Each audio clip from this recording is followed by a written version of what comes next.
ओम शांति। ओम शांति। आज की मुरली एक बहुत ही सुंदर, एक बहुत गहरी यात्रा पर ले जाती है ना? जी बिल्कुल। एक ऐसी यात्रा जो पुजारी से पूज्य बनने की है। हाँ, हमारे पास जो स्रोत हैं उनमें बाप दादा हम बच्चों को हमारा एक अनादि वायदा याद दिला रहे हैं कि जब परमात्मा आएंगे तो हम उन पर अपना सब कुछ न्योछावर कर देंगे। वही तो आज हम इसी यात्रा को समझने की कोशिश करेंगे, मतलब इसका अर्थ क्या है, इसमें सबसे बड़ी रुकावट क्या है और उसे पार कैसे करना। बिल्कुल। और ये यात्रा सच में बहुत अनोखी है क्योंकि इसकी मंजिल भी अनोखी है। मंजिल अनोखी है कैसे? आज बाबा का जो मुख्य संदेश है वो यही है कि एक बाप की याद से स्वयं को इतना पावन बनाना है, इतना संपूर्ण बनाना है कि भविष्य में किसी को याद करने की जरूरत ही ना रहे। वाह, ये तो अपने आप में बहुत गहरी बात है ना? तो हम वारी जाएंगे। अब बाप आए हैं तुम्हें वायदा याद दिलाने। जी। और इसके ठीक बाद बाबा एक सवाल पूछते हैं कि देवताओं को ही पूज्य क्यों कहा जा सकता है? और उसका जवाब ही सारी यात्रा का सार है। जवाब आता है क्योंकि वे किसी को याद नहीं करते। जी। और ये बात पहली बार सुनने में थोड़ी विरोधाभासी लग सकती है। ये हाँ बिल्कुल।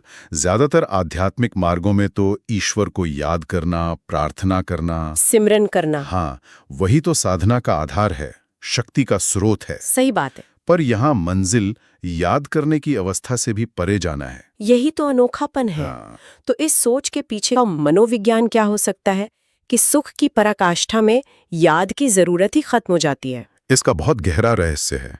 बाबा समझाते हैं कि हम याद किसे करते हैं? उसी को जिससे कुछ चाहिए होता है या जिसकी कमी महसूस होती है। बिल्कुल। दुख में भगवान याद आते हैं क्योंकि सुख चाहिए। भक्ति में हम देवी देवताओं को याद करते हैं क्योंकि हमें उनके जैसे गुण, शांति या शक्ति चाहिए। लेकिन सतयुग में जहाँ देवताएं रहते हैं वहाँ कोई अप्राप्ति है ही नहीं। मतलब दुख का नाम निशान नहीं, सब कुछ श्रेष्ठ है। हर कोई भरपूर है। तो जब कोई कमी ही नहीं तो याद की जरूरत भी नहीं। वो स्वयं इतने भरपूर हैं कि उन्हें किसी और से कुछ मांगने की जरूरत ही नहीं। वो याचक नहीं है। वाह, वो दाता है। तो ये है पुजारी से पूज्य बनने का सच्चा अर्थ। बिल्कुल। पूज्य वो है जो स्वयं पूर्ण है। और बाबा कहते हैं कि अब तुम बच्चे एक बाप की याद से उसी संपूर्ण अवस्था को पा रहे हो। तो ये याद एक साधन है, मंजिल नहीं। जी, मंजिल है उस याद से पावन और पूज्य बन जाना। अच्छा। तो अगर मंजिल ऐसी अवस्था है जहां याद की जरूरत ही नहीं, तो उस तक पहुंचने का रास्ता क्या है? यहीं पर बाबा अपनी मुख्य पढ़ाई का रहस्य खोलते हैं। हाँ, और बाबा अपने आने का समय भी बताते हैं। अच्छा, शिव बाबा बहुत स्पष्ट करते हैं कि मैं कल्प में सिर्फ एक ही बार आता हूँ। कोई मनुष्य आत्मा ये दावा नहीं कर सकती। परमात्मा कहते हैं कि मैं कल्प के अंत और नए कल्प की शुरुआत के वो जो छोटा सा समय होता है ना, संगम युग। हाँ, पुरुषोत्तम संगम युग, उस पर आता हूँ। क्या हम इस पुरुषोत्तम संगम युग को थोड़ा और सरल भाषा में समझ सकते हैं? जरूर। देखिए, संगम का मतलब है मिलन, युग मतलब एक दौर। ठीक है। ये वो समय है जब कलयुग यानी दुनिया की सबसे पतित अवस्था पूरी हो रही है और सतयुग यानी सबसे श्रेष्ठ अवस्था शुरू होने वाली है। अच्छा, तो इन दोनों के बीच का समय? जी, इन दोनों के बीच का ये छोटा सा लेकिन सबसे महत्वपूर्ण समय ही संगम युग है। और इसे पुरुषोत्तम इसलिए कहते हैं क्योंकि इसी युग में परमात्मा आकर हम साधारण पुरुषों को उत्तम से भी उत्तम यानी देवता बनाते हैं। बिल्कुल। और इस संगम युग पर आकर बाबा जो सबसे मुख्य पढ़ाई पढ़ाते हैं वो सुनने में बहुत सरल है। अपने को आत्मा समझो और मुझ एक बाप को याद करो। है तो बहुत सहज। पर बाबा कहते हैं कि बच्चों को मुश्किल भी लगता है। ये कैसा विरोधाभास है? यही तो इस ज्ञान का सबसे बड़ा प्रैक्टिकल पहलू है। मुश्किल इसलिए लगता है क्योंकि हम हजारों साल से खुद को शरीर समझते आए हैं। हमारा पूरा जीवन शरीर के नाम, रूप, धर्म, पद, संबंध सब इसी पर आधारित है। इसे ही बाबा देह अभिमान कहते हैं। देह अभिमान? आप कल्पना कीजिए जैसे हम पानी में रहने वाली मछली हैं जिसे एहसास ही नहीं है कि वो पानी में है। अच्छा उदाहरण है। देह अभिमान भी वैसा ही है। हम इसमें इतने डूबे हैं कि आत्मा की स्मृति स्वाभाविक नहीं लगती। इसका कोई रोजमर्रा की जिंदगी से जुड़ा उदाहरण दे सकते हैं? बिल्कुल। मान लीजिए आप ऑफिस में हैं और किसी ने आपके काम की आलोचना कर दी। आपको जो दुख होता है वो आत्मा को नहीं होता, वो आपके पद को, आपकी पहचान को होता है जो शरीर से जुड़ी है। मैं एक मैनेजर या मैं एक अच्छा कर्मचारी, इस मैं को चोट लगती है। वही तो, जब हम अभ्यास करते हैं कि मैं एक शांत स्वरूप आत्मा हूँ, इस शरीर को चलाने वाली शक्ति हूँ, तो बाहरी आलोचना का असर बहुत कम हो जाता है। समझ गया। यही देह अभिमान से निकलकर आत्म अभिमानी बनने का खेल है। जी। और बाबा कहते हैं कि ये ज्ञान सिर्फ ब्राह्मणों को मिलता है। यहाँ ब्राह्मण का क्या अर्थ है? ये भी एक बहुत सुंदर रहस्य है। बाबा कहते हैं कि जब मैं इस दुनिया में आता हूँ तो मैं एक साधारण अनुभवी आत्मा के तन का आधार लेता हूँ, जिनका नाम मैं प्रजापिता ब्रह्मा रखता हूँ।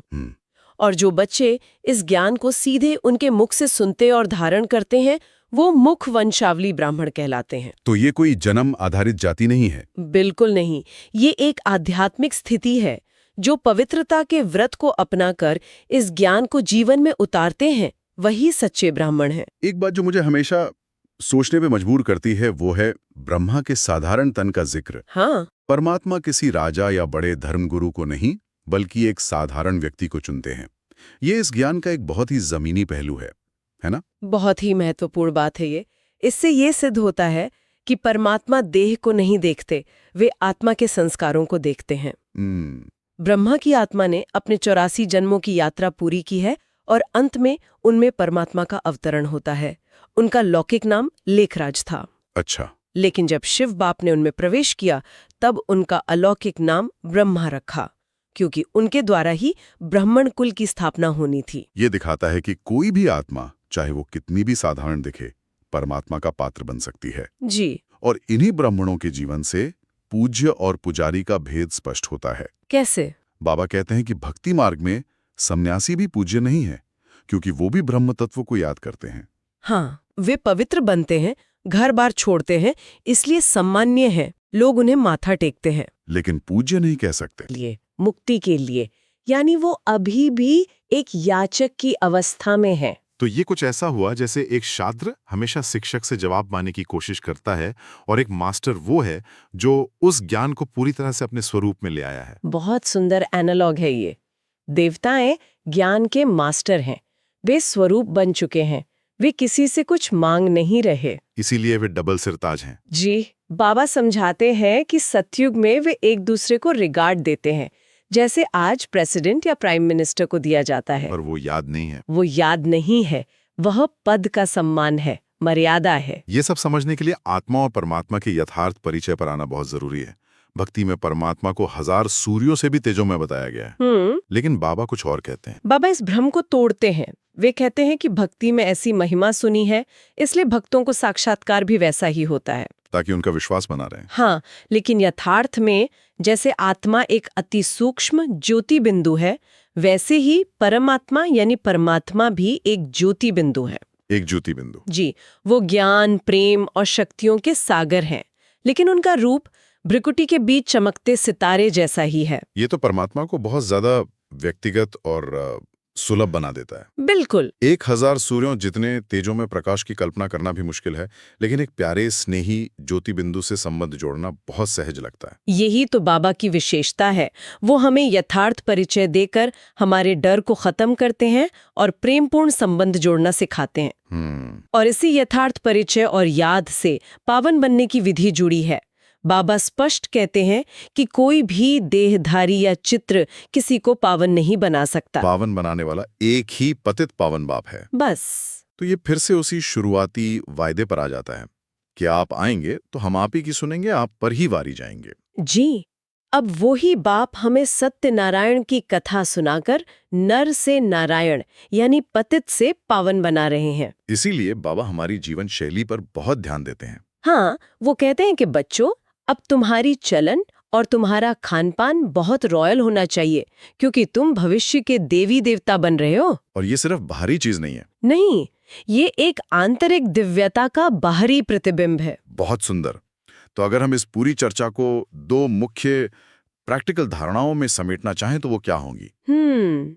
पहली और सबसे जरूरी धारणा है बाप की श्रीमत पर निश्चय। निश्चय। जो परमात्मा हमें श्रेष्ठ बनाने के लिए रोज राय देते हैं, उस पर पूरा विश्वास रखकर चलना और उस विश्वास के आधार पर अपने अंदर दैवी गुण जैसे शांति, प्रेम, पवित्रता। उनको धारण करने का पुरुषार्थ करना। जी, इसमें हमारा रॉयल चलन और खानपान भी शामिल है। और दूसरी धारणा है याद की यथार्थता पर।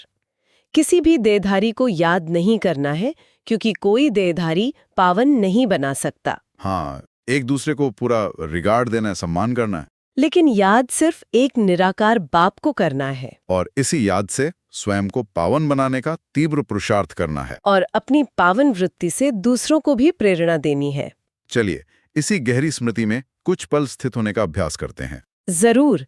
चलिए कुछ पल हम सब अपनी भाग दौड़ से मन बुद्धि को हटाकर बाप दादा की याद में स्थित हो जाएं। मौन। मैं भ्रिकुटी के मध्य में चमकता हुआ एक सितारा हूँ, एक शांत स्वरूप आत्मा। मैं अकेली नहीं हूँ, मेरे साथ मेरे प्यारे बाबा, सर्वशक्तिवान शिव बाबा हैं। उनका प्रेम, उनकी शांति, उनकी शक्तियाँ किरणों की तरह मुझ आत्मा पर पड़ रही हैं और मुझ आत्मा को भरपूर कर रही हैं। मैं मास्टर पतित पावनी आत्मा हूँ। मैं सदा खुश रहने वाली एवर हैप्पी आत्मा हूँ। ओम शांति। ओम शांति। आज बाप दादा ने हम बच्चों को एक बहुत ही प्यारा वरदान भी दिया है। जी। वरदान है नीरस वातावरण में खुशी की झलक का अनुभव कराने वाले एवर हैप्पी भाव। ये वरदान आज के समय के लिए बहुत जरूरी है। बहुत ज्यादा। बाबा चाहते हैं कि हम सदा खुश रहने वाले बच्चे बने। परिस्थितियां चाहे कितनी भी उदासी या दुख की लहर पैदा करने वाली हो, हमारे चेहरे से, हमारी आंखों से, हमारे व्यवहार से खुशी की झलक मिलनी चाहिए। नहीं तो आज के समय की सबसे बड़ी सेवा लगती है ही। दुनिया में जहां इतनी अशांति और तनाव है, वहां सिर्फ अपनी उपस्थिति से किसी के मन को शांत कर देना या खुशी की एक किरण दे देना। बाबा यही कहते हैं, जैसे सूर्य अंधकार को मिटा देता है, वैसे तुम अपनी खुशी की झलक से नीरस वातावरण को बदल दो। वाह। ये साइलेंस की, वाइब्रेशंस की बहुत बड़ी सेवा है। आपकी एक सच्ची मुस्कान किसी के लिए दवा का काम कर सकती है। और आज का स्लोगन भी इसी ऊंची अवस्था से जुड़ा है। अशरीरी वो है जिसे शरीर की कोई भी आकर्षण अपनी तरफ आकर्षित ना करे। ये बहुत शक्तिशाली स्थिति है, देह और देह की दुनिया में रहते हुए भी उसके आकर्षण से परे। इसी से जुड़ा हुआ बाप दादा आज एक बहुत गहरा अव्यक्त इशारा भी दे रहे हैं। जी। बाबा कहते हैं, अब संपन्न व कर्मातीत बनने की धुन लगाओ। कर्मातीत, ये शब्द सुनने में बहुत भारी लगता है। इसका असल में मतलब क्या है? क्या इसका मतलब कर्म छोड़ देना है? बिल्कुल नहीं, ये एक बहुत आम गलतफहमी है। अच्छा।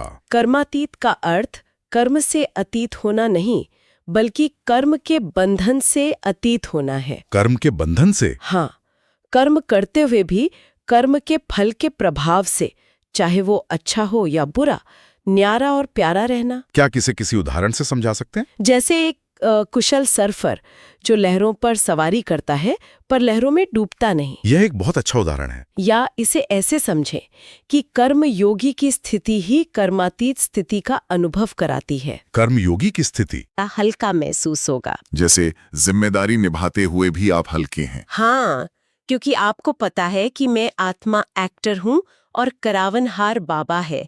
ये अति प्यारी और न्यारी स्थिति ही हमारा अंतिम लक्ष्य है। वाह, कर्म के बंधन से मुक्ति, न कि कर्म से। ये समझ आज की मुरली का सार है। यही पुरुषोत्तम बनने की यात्रा है। मीठे मीठे सिकीले थे बच्चों प्रति माता पिता बाप दादा का याद, प्यार और गुड मॉर्निंग। रूहानी बाप की हम सभी रूहानी बच्चों को नमस्ते। हम रूहानी बच्चों की रूहानी माता पिता बाप दादा को याद, प्यार, गुड मॉर्निंग और नमस्ते। ओम शांति। ओम शांति।